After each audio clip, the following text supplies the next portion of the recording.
Yo, what's going on, everyone? Welcome to episode 33 of the Davidson Hang podcast. I'm excited to share with you Miguel Lino, who is just like a freaking rock star. He's such a motivational person. He's always thinking about the team. He's like super enrolling and just like everything he does, everyone wants to get involved. Like really inspirational dude. Love to learn a little bit more. Well, first, welcome. Thank you for having me. I'm excited to be here and appreciate you, thinking about me. So I'm excited. This should be fun. Yeah, yeah. I think one of the things that I think you just have really positive energy and you're kind of like that dude that everyone's like, says hi to or like, like I feel like would love to learn a little bit more about like your mindset and like, because I do think like there's probably some programming you do, whether you read a lot of books or you listen to like, I guess like how do you get yourself into like the mindset of like just being so optimistic and stuff like that? Great question. I think the first thing that I do that I think, and I've done this for years, and I think it just kind of starts my day or ends your day, depending when you do it. But I used to write down every morning three things I'm grateful for. And I did that religiously for a while. And then I noticed I dropped off. So I stopped doing it. And what I've kind of transferred to is just saying it to myself every single day. And that has made the habit stick for 7, 8, maybe even 10 years at this point. And it's so simple, right? You do it in the morning when you're in the shower. Maybe you're making breakfast. Maybe you're starting your day on a commute. And I think the important thing is number one to say the why, right? So it's easy to say, "Oh, I'm grateful for the food I have," but why are you grateful for it? So I say the why, which makes it a little bit more deep. Uh, And then I've more recently evolved it to things that aren't always a good thing, right? So sometimes I'm thankful for, hey, I'm thankful for the meeting that didn't go so well yesterday. I'm thankful for because it taught me that hey, there's some weaknesses I need to shore up, things I need to get better at. uh, So it actually makes things exciting that things aren't going your way. Like, oh, my team got crushed from our senior director last week. I'm thankful because that showed us that we need to get better at storytelling, that our narrative isn't as strong as we think it is. So for me, it's an opportunity to get better, right? And that excites me. And I get pumped up for it. So now I bring that energy into the workday. That is, hey, let's get better. Let's do this better. So I think that's one thing that I live by. It's just having gratitude every day. And I love doing it in the morning. I know some friends of mine do it at night because they want to go to bed in a positive mood. So that's, I think, one easy thing. awesome. So what's three things you're grateful for today? Okay, so this is actually really easy to do this morning. I think one thing is my girlfriend got me in on the NutriBullet for shakes. So this is gonna sound stupid, but I used to go to Juice Press or those other places where I'm paying $15 for a shake because this is delicious and there's so many nutritious things in it. And so it's just an easy way for me to start my day, especially now obviously we're deep in this COVID-19 pandemic, and so we're at home a lot.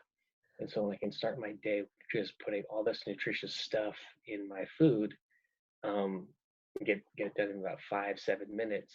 I'm thankful for just how nutritious and easy that is. Mm, Second thing I'm thankful for is that I have a paycheck, right? That I work for LinkedIn. That's not only a great company, but not everyone has that, right? I think a lot of people, I think we're up to 20% for people who are unemployed. So just having this mm, as a foundation for my life is huge. So I'm thankful for the paycheck. mm, And then the third piece, um, I'm actually thankful for LinkedIn's Eco Challenge, mm, which I think is, for those that don't know what that is, it's really just a way for LinkedIn to galvanize its employees to be more environmentally friendly, think more about sustainability. And, again, while we're in this period of social distancing and having to stay at home, for me, it's been a fun new way that I can get my team together to start doing things together, to do challenges together around, hey, let's all get a plant. hey, let's all focus on, maybe taking 5 minute showers for the guys at least, because the women's hair probably prevents that. But it's a fun way to stay connected that also has this benefit to the environment. And so I love it. And so I'm just thankful for stuff like that, right? Those are the three things I have for today. Yeah, it's interesting hearing you say that. I feel like you have a good balance of like staying grounded, but still like you're visionary at the same time, right?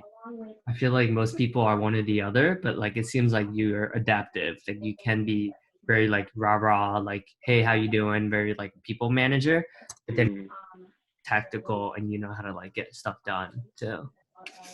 yeah, I think if I don't there's this insights color thing where we talk about, whether you're blue, you're very analytical, green is very compassionate, empathetic, yellow is very much include me, be part of this, and red, which is, another, putting it bluntly, getting shit done. I scored high on the red side, so I think that's where that comes in, where I can, if I need to, I want to get shit done, do things, and accomplish stuff, and check boxes off. That's, I think, where that comes from.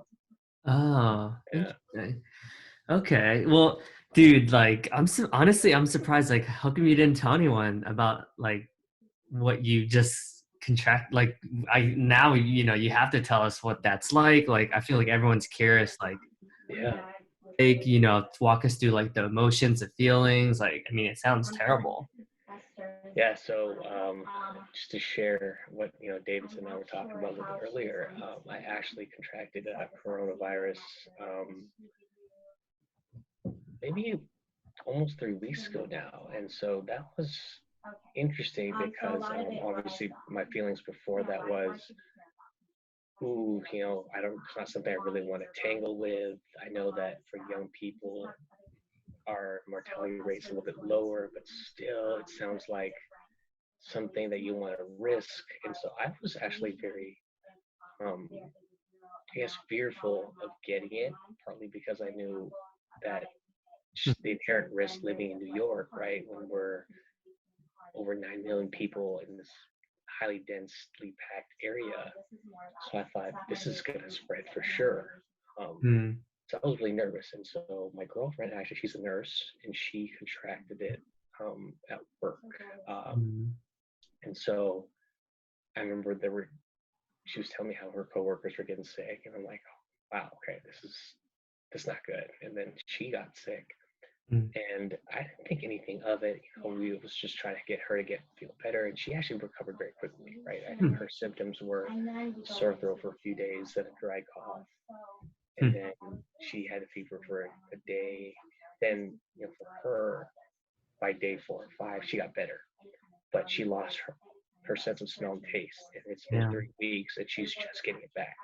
So her storyline actually was pretty quick. She really only had 2 days where she didn't feel very, very well. Hmm. For me, right when she got better, I got sick. My symptoms were, I called it the COVID starter pack. I had the aches, chills, fever, fatigue, this throbbing headache, sore throat, and that was the first 3 or 4 days. By day 3, the headache went away, um, and then the cough started up, ramping up, and then by day 5 and 6, um, I started having my breathing impacted.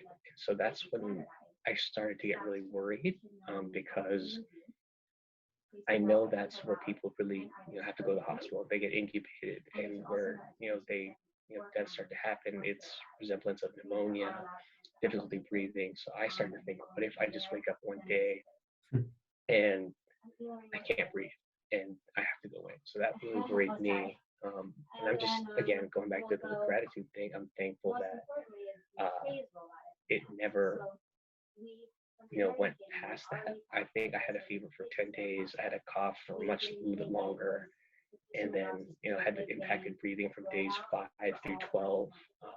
So I think it could have been a lot worse, but just kind of going through that, I think the best way I can describe it is just just taking it day by day. It was frustrating at times, but then just continuing to get as much rest as possible. I kept trying to actually, sadly, kept trying to log into work and Uh, thinking I was getting better. So there were so many times where hmm. it's like, oh, my fever went down to 99. My breathing feels better. I'm going to work a full day. And then the very next day, it spikes up to 102. Oh, And I'm just like feeling worse again. So I realized, don't rush it. Just it takes time. It affects everybody differently. And so hmm. it became about just drinking a ton of water. I was drinking over a gallon a day, Wow. staying, and then just being patient because my body's got to fight through it, and I can't keep comparing myself to how quickly my girlfriend recovered. That's really just mentally how I think I got through it. Wow, that's crazy, man. And you're obviously like a pretty healthy dude, right? So that really goes to show like my ignorance because I would like to say we're probably both pretty healthy, right? So Mhm. here I am thinking like, dude, like I'm invincible, right? Because I sometimes I do walk around like I'm invincible, but then like it really shows you like the mortality of like like how serious this thing really is. Definitely, and I think that's what's interesting about this whole thing is it affects everybody differently. I Hmm. have a friend of mine who was asymptomatic, didn't really have anything. And then I have uh, another friend of mine, her brother-in-law, went in. He's a young guy, probably around our age, and no priors. And I think what was it, one level below being incubated. I think there's another machine that's used to help out with breathing. And so he was in the hospital for about a week. And then, Hmm. my um, my girlfriend's coworker, she I think it ended up infecting her sister, and her sister had to go in no priors as well. She's low 30s, I think they're around 33, and also, had to go in. And then another friend of mine lost their sense of smell and taste and had a fever for a couple of days, and they were fine. So Hmm. it runs the gamut in terms of severity, and you just don't know. And that's what makes this thing interesting. Some people are spreading it, don't know it. Other people get really sick. Other people don't. And it's tough. And actually, not to disclose too much more, but my another coworker of mine, her friend in New York, passed recently, and she was seemingly healthy, and so you just don't know, and just be careful, be safe, and don't take anything for granted. And I feel like you're generally like a pretty optimistic dude. Like, I guess if there was any silver lining from this whole experience, like, I guess, has it given you anything to think about? Because I think sometimes when like when we go near the line of realizing our own mortality, sometimes it does help us maybe even drive urgency in terms of like who we want to be and the legacy that we want to leave. Oh man, that is a great question. I think it has given me. There's two things. One of them is going to sound so ridiculous, so I'll start there. I think the first thing is as I started to share a little bit more as this was happening with friends, uh, a couple of things happened. One, some friends and coworkers would share with other people. I never explicitly said, "Hey, don't tell anyone." So obviously, it makes its rounds. And then I was getting random texts and um, just calls from friends. Some of them I haven't heard from in a while, like, "Hey, so and so kind of spilled the beans. Heard about you. Concerned."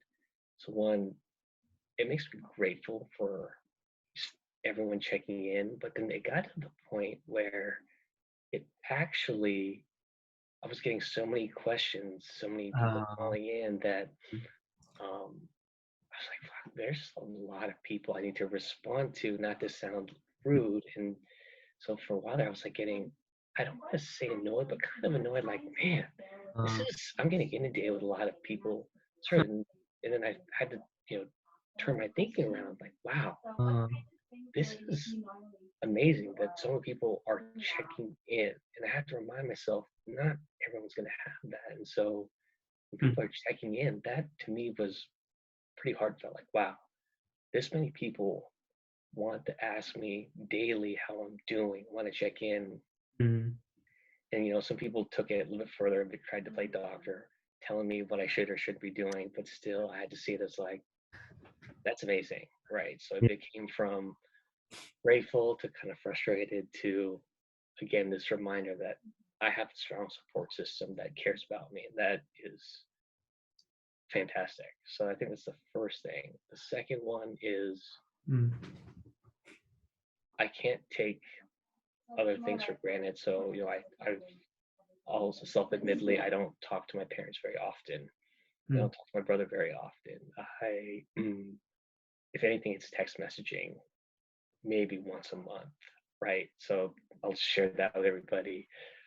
So it's definitely picked up. I now talk to my parents, you know, multiple times a week. They'll call me, I'll call them. mm, Talk to my brother more often. So it has made me just want to check in, even if it's just 5 minutes, even if it's a couple of minutes, just see what they're doing, rib them a little bit, tell them to eat better, blah blah blah. Uh, that I also don't take these virtual happy hours with friends for granted. mm, You know, you just I don't know. It makes me made me appreciate everything a little bit more, and I also appreciate the importance of connectivity. So again, just a quick happy hour call. I don't even need to be drinking. Maybe just checking with everybody. A quick game of trivia. mm. It goes a long way, and I think I don't want folks to lose sight of that. And there's one takeaway. It's just yeah, you never know, and it doesn't have to be anything crazy or lengthy or heartfelt, but just checking in means a lot. And as I always say, the little things, well, they're not so little. Mm. Yeah, man. I mean, honestly, like, obviously, I'm sure you have a lot of friends that you're really close to, right? Because you're sort of that guy that everyone just relies on, and you're always checking in on other people, right? Like, who you are for other people is that, I'm sure all the people that you're reaching out, that are reaching out to you, you would do that to them for them 10 times over, right? So, like, even though I've only known you, I've only been at LinkedIn for like 10 months, and maybe I've known you for like 8 months or whatever, but It was bound to happen with our personalities. I think. I right. think you and I were bound to meet. So, and I'm glad we did. Right, but even like hearing you say that, like I'm trying not to cry because like you mean so much to me, right? So imagine like if I lost someone like you, I would be devastated. I'd be crying, because like you do so much for Leah and you do so much for LinkedIn that like I don't know, man. Like it's really sad to see that like like that could have like you could have So I don't know, Oh yeah. man. Yeah, but no, thanks for sharing, man. Because I actually have like a couple other friends that are going through like it seems like they're right in the middle of like what you just went through and like hmm reaching out. But then to your point, like I have to be mindful about it, right? So I'm trying to be like nice, I'm just like, hey, like I'm checking in, just sending you positive vibes, like sending my prayers your way, like just to be like mindful hmm about it. But it is like to be, they're both probably getting so many text messages and you know kind of just like be thoughtful about it. Right, right. And I think it's one of those things where, and hopefully you don't feel this way. If they don't respond, I don't want it to seem like they're Yeah. probably fighting through it. Like I remember, just for me, there especially days 2 through 4 where it was pretty rough. Mm. It was just I was slow to respond. Right, my Yeah. motivation to be on my phone, which is normally really high. I'm always on messing around with my phone, probably too much. But I just wanted to put the phone down and just close my eyes and just lay back. So I Yeah. think it's just hopefully if they're not responsive, don't take it personally because they're having gone through it. I think they're probably in the same boat of just trying to get better. Yeah. Probably inundated with people checking in, which is great, but it's a lot to respond to each thing. And one thing a friend of mine, he asked me to do a quick video for his friends who were they're married, they're both sick. I think they accidentally ended Oh. up getting it from their son only had I think a fever, so they thought it was just a low grade fever, but then they both got sick, and then their symptoms um, were similar to COVID. They realized, oh shit, maybe Wow. their son got sick. But I did a little video for them just to get them through their Mm. the dog days, that weekdays 6 through 9, and then they're feeling better now. But I did a little quick 2 3 minute video just to keep spirits up. Yeah, maybe I'll send this to my friend that is going through it right now and just, like whenever she's ready. Obviously, like you said, right now she's probably just not wanting to even turn on her computer. Yeah. It'd be good just to, because I do think like, I think people, I think it'd be encouraging because so many people is going through this, right? So we upload, Mhm. so even if I share this, even within my community and everyone who knows someone who's affected by it, I think they'll have a little bit more compassion about like what to do and like maybe how to reach it and not try to play doctor or whatever. Yeah, yeah. I mean, it's natural, right? Especially for those who know people or might be in the medical field. It's it goes back to their intent. Their intent is Mm, just really to help, and right. they want to make sure that I'm safe, and they're for others, it's their relatives and their friends, Mm, loved ones. They're safe, and so if they know something, they want to just be able to share. Hey, if you're not feeling well, go to the hospital. If right. you shortness of breath, Miguel, you said you had your breathing was impacted. Don't mess with that. You never know. You should go in. So, Right. So they mean well. It's do you just go? I didn't go because um, I did the virtual consultation, Oh, and the treatment or what they tell me would be the same, right? My breathing is impacted, but it isn't difficulty breathing. oh, So it's based on the lack of ventilators here in New York or any kind of breathing machines. hmm. I don't think I would have gotten one unless I was really needing it. So I would go. If even if I did go, the reality is I probably would just be sent back. Uh, And by going, I would probably infect people either on the way or on the flip side, even worse, if let's say I didn't have it and it was just something else, my compromised immune system would probably be very susceptible. hmm. So from a logistical standpoint, there just wouldn't have been a reason to go. But obviously, even talking through that, friends of mine were still saying he just what's the harm in going? And so Right. they wanted to help. That was their intent. Hmm. I think like I don't know, like it seems like you're naturally like a giver. Do you think like because like you're like such a giver that you're like, oh, why would I take like a ventilator from someone else who might need it more than I do? Like I don't know. I feel like that's sort of like your mindset. Oh man, that what's interesting is that I did think about that, and yeah, I think when um, something like this, sort of like, yeah, I don't need it. I Hmm. absolutely would not want to be in a situation where I'd be like, absolutely. There's a lot of people that probably take it, but what's interesting, and this is where I'm going to challenge myself a bit, is if I got in a situation where, let's say, I really did need it, so it's the person next to me. I don't know where my mindset would be. Like, I don't know at that point. Would I say that this person should have it? And I thought about that, and I don't have the answer for you. Like, I don't know until maybe I'm in the situation. Hopefully, it doesn't come to that. But I don't know if I will be as selfless at that point. Like at that point, would I say, no, I need it? Hmm. So that's I don't know. There's something to think about. Yeah, it's one of those things that you don't know until it actually happens. But I think that's knowing your nature and why you do build on and salt and all these things. Like that's Mhm. sort of like how you live your legacy, right? It just seems like that's like kind of like your natural instinct. But yeah, like you said, who knows? No, I appreciate it. Yeah, I'd like to think so, but it's one of those things where in that moment, I begin to question would I do that. But I'd like to think I do it. And I appreciate the support. Wow. Yeah, this is like such a deep conversation. I feel like I didn't expect us talking about this. Yeah, I kind of sprung that up on you when I dialed in. It's like, by the way, so I got news for you. The reason I was delaying our chat was because of this. Yeah, dude. And you're still nice about it too, right? Like I probably wouldn't even like answer, you know what I mean? Like I probably wouldn't even answer. I'd just be like, dude, like give me like 3 months or whatever. But I don't know, man, you're just such a nice guy. I mean, I appreciate this. I know you enjoy doing this, and I'm kind of, like I said, I'm honored that you thought of me. There's, again, you're very, extroverted. You're a very positive person. You meet a ton of people just by living and doing, your day-to-day thing.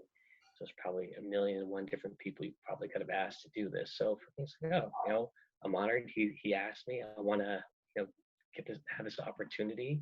I just felt bad because I didn't disclose to you at the time that was going on. So it's, probably comes off as, who's this jackass who keeps delaying our No. conversation? And so, I'm appreciative, and I figured I should probably share what the hell's going on. Well, I think like to your point, you're just overwhelmed and you don't want more people still inundating you because you know me, like I would tell Leah and then freaking, I mean, like everyone would be hitting you up. So then maybe like that'd be too much stimulation, especially because like you were in the mindset to like receive all that.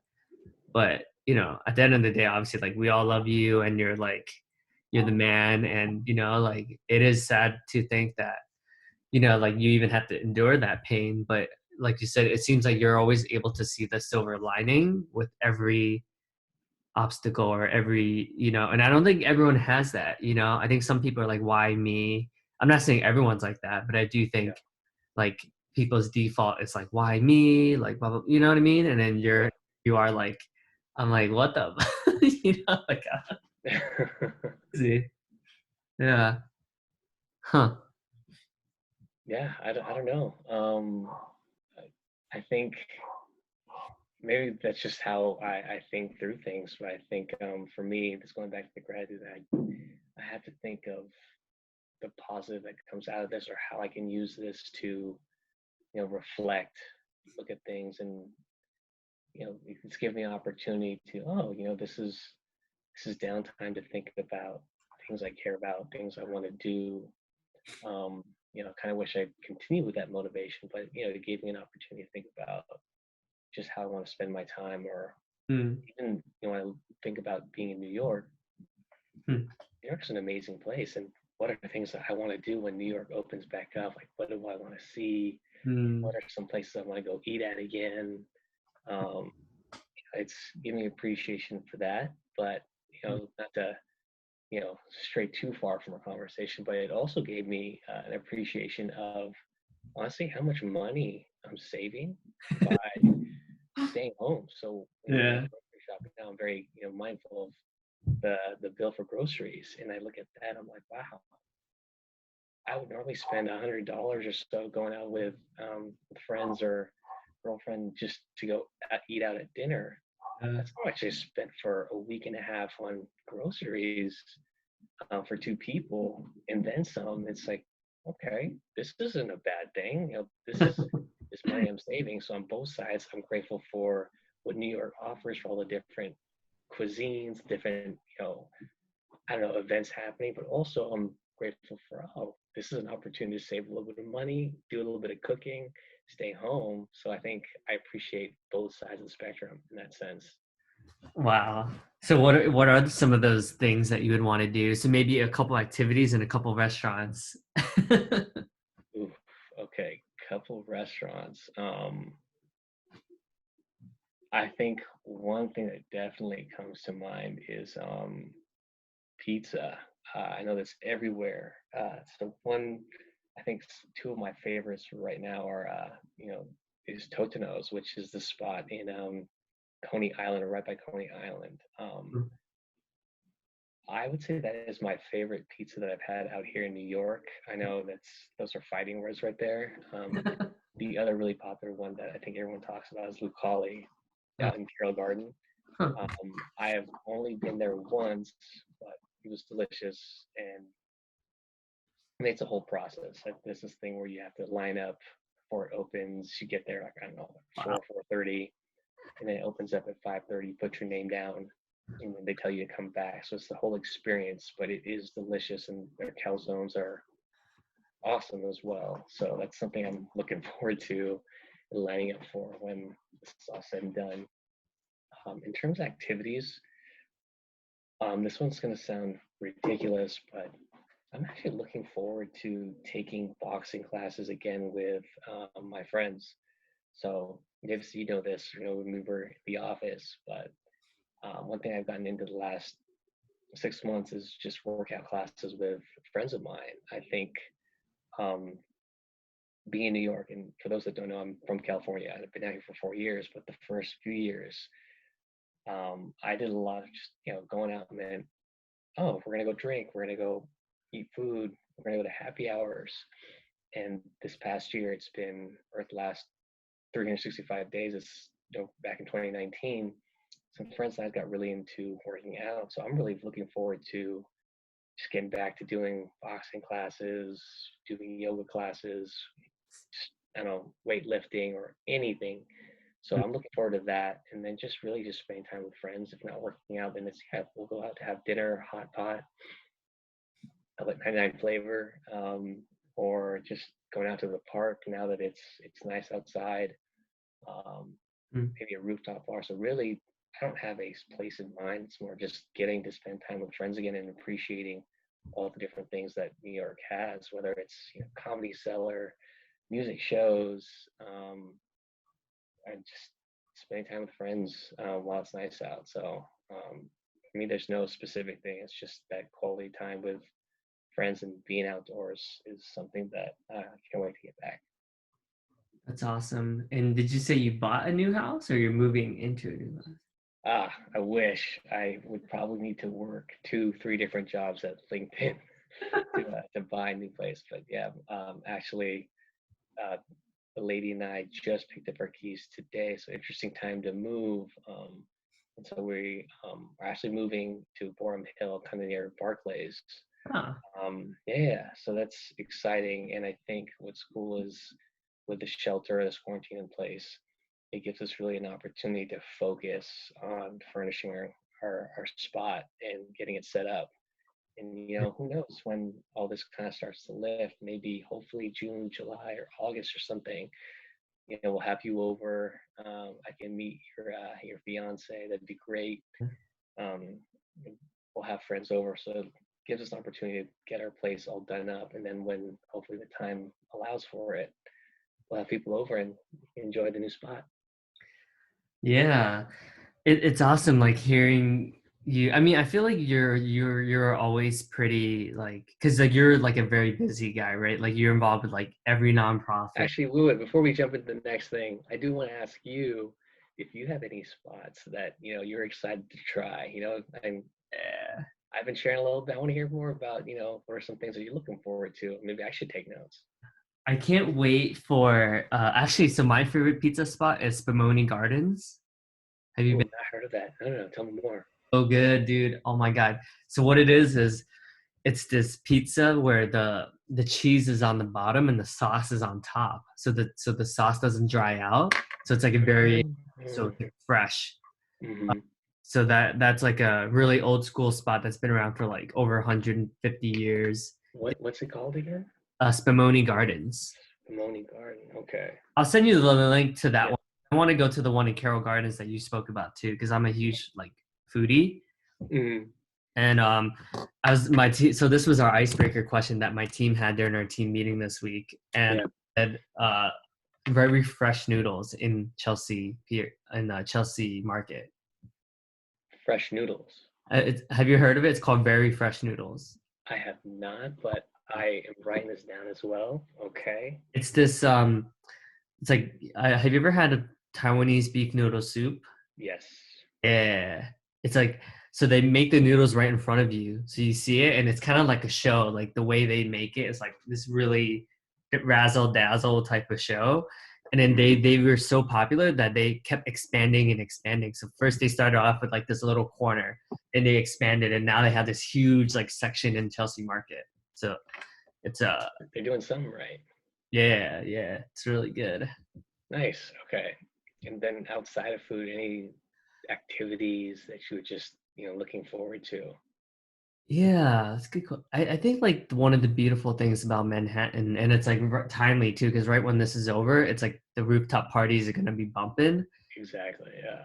Of like a nice sipping on a nice cocktail at the top of Manhattan when there's like the sunrise or Mhm. sunset. Sorry, sunset, and it's like perfectly view where you can see like everyone else having a good time and like the breeze is nice and you're with your friends and you're just like chilling and like you're catching up and or people are coming to visit from like Singapore or UK, like you're just Yeah. having a good time. Yeah, no, I hear you again. Similar thing, right? It's not necessarily about a specific location or bar or something. It's just the idea of rooftop bar or something where you get to spend time with friends and just that feeling of watching the sunset and just hanging out, having a good time, enjoying each other's company. Maybe we took that for granted, but uh, it's something we'll be looking forward to. so that's a good point actually, because me and you I feel like are like quote unquote busy people, right? We're Mhm. like occupied with a lot of like things.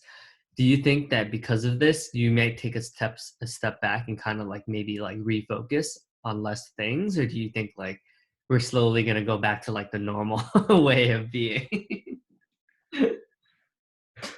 Um, okay, so my answer again, sorry, this is gonna be long-winded, but I think it's gonna be the same. So, funny enough, uh, you know, just a lot of text messages happening. I feel like my text messaging has, just increased with, this physical, this everyone calls it social distancing. I call it physical distancing. Mm, Um, and I have a ton of friends say, I'm bored out of my mind. What should I do? Maybe I'll buy a video game console, start playing more video games. Um, any movies, and it seems like there are people or some friends of mine are grasping at things to keep themselves busy. I've noticed that. I mean, outside the whole COVID thing, I'm I'm just as busy, whether it's not for work. sure. I found getting back more into reading. I'm notoriously bad at reading. It takes me way too long to read books, but I've found things that I need to read. Um, I play drums, and David, I've told you that I have this goal of would like to play live music at some point, maybe not later this year, maybe early next year. And so I'll be watching videos. I have a small little drum pad that I practice on. Mm, My girlfriend and I were trying to build a puzzle. Uh, there's stuff around corporate social responsibility that I was looking into. mm, You mentioned SALT earlier, was the nonprofit I support, and there's stuff I'm still working on with the founder. So none of that stuff really required me to be outside, and so I just it kept going, and so I am not bored of things, and I think I will probably spend more time with friends when this is all said and done, or when this slows down. But I don't think any of that is has really ended, and I don't think it will afterwards. I think I'm still going to pursue some of the side projects, the passion projects, as much as I have been before all this, during this. So I don't think it mm. changes. What about you? I mean, is it the same for you? Do you think any of that's going to slow down? I don't think you slow down in general, actually. No, you're completely right. If anything, it's gotten busier because I think Yeah, people need people like us that typically lift people up during these times. If anything, people need support more than ever. So I'm getting my phone is ringing like crazy to just have someone to talk to and someone to kind of like, what I mean, guidance. So if anything, like I feel like it's been busier, but I do notice that like, So that leads me to my next question actually. Like what legacy are you trying to leave? Because you're so involved with like a lot of social impact. Like there's got to be like what is your end vision? yeah. So and this is actually a question I hope you save, and maybe something that you can ask your viewers or people. But I took I was at a LinkedIn, like I don't know, an offsite for a marketing, and we had the privilege of having Jeff Leaner. He speak on a section on uh, inspirational leadership, and he did like a 2 hour talk, and he was, you know, it was a 3 day event, right? And the way I likened it to a music festival in the sense that, oh, Jeff is the headliner, he's main stage, and he did Huh. not disappoint. And let me see if Wow. I have the question saved. Hmm. He asked this question that I think, well, one, I want you to think about, and then also as you meet and talk to people, it'd be great to pose this question. Mm, I read it right now. It's looking out 40 to 50 years and looking back in your career.